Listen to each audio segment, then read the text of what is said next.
In this video, I'm going to show you how to calculate the Jacobian matrix, or simply the Jacobian for polar coordinates. The Jacobian matrix, here denoted as JF for Jacobian of the function f, is defined in such a way that it contains all possible partial derivatives of a vector-valued function. What that means is the following. If our function f is a vector, that vector is obviously going to have multiple components. The higher the dimension, the more components. For the first row of the Jacobian matrix, we're going to take the first component of the vector and differentiate it with respect to every variable. So if the components of our function are f1 up to fn, and the variables of our function are x1 up to xn, then we're going to start with the derivative of the first component with respect to the first variable. We're then going to move on with the derivative of the first component with respect to the second variable, etc., until we run out of variables. In the second row, we're going to do the same for the second component, etc., blah blah blah, until we run out of components. Which means that the number of components of our vector determines the height of the matrix, and the number of variables those components contain determine the width of the matrix.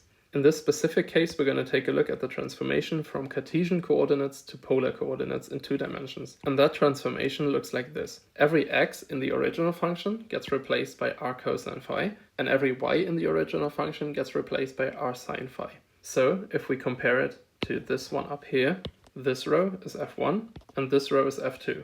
We also have 2 different variables, r and phi. So the Jacobian for the transformation to polar coordinates will be a 2 by 2 matrix. For the first row of the Jacobian, we're going to take the first component of our function, f1, and differentiate it with respect to r and phi. For the second row, we're going to do the exact same thing with the second component, f2. The upper left corner of our matrix is the derivative of f1 with respect to r. This is f1. If we differentiate this with respect to r, the r just falls away, and cosine phi remains as a constant, so this will be cosine phi. For the upper right corner, we're going to have to differentiate this component with respect to phi. The derivative of a cosine function is the negative sine function, and r just remains untouched as a constant. For the bottom left corner, we're going to have to differentiate our second component, f2, with respect to r, so r just falls away again, similar to the first step, and sine phi remains as a constant. And now only one step remains, which is the bottom right corner, for which we're going to differentiate the second component with respect to phi.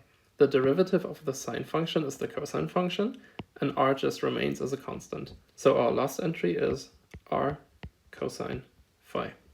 This is the Jacobian for the transformation from Cartesian coordinates to polar coordinates in 2 dimensions. If you're wondering, what the heck do we need this for? At the beginning I mentioned that we usually use this for coordinate transformations. So let's suppose we have a double integral for an area, and in Cartesian coordinates that integration is going to use the differentials dx and dy. These 2 differentials together form an infinitesimally small area, because this is a very small length, and this is a very small length as well.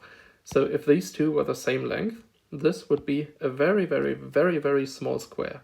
If we now transform this integral into 2-dimensional polar coordinates, the differentials will obviously also represent the variables of the respective coordinate system, so in this case dr and d phi. The problem now is, just thinking in terms of dimensions, a length multiplied by an angle is never going to result in an area. But for the integral to work, this needs to be an area. So we need an additional factor which we can multiply with those 2 differentials to give us an area. And the way we find that additional factor is through the determinant of the Jacobian matrix. That's exactly what we're going to cover in another video, which I'm going to link in the description down below. I really hope you enjoyed this video and got some value out of it, and if yes, you know what buttons to click. Thank you so much for watching, and see you in the next one.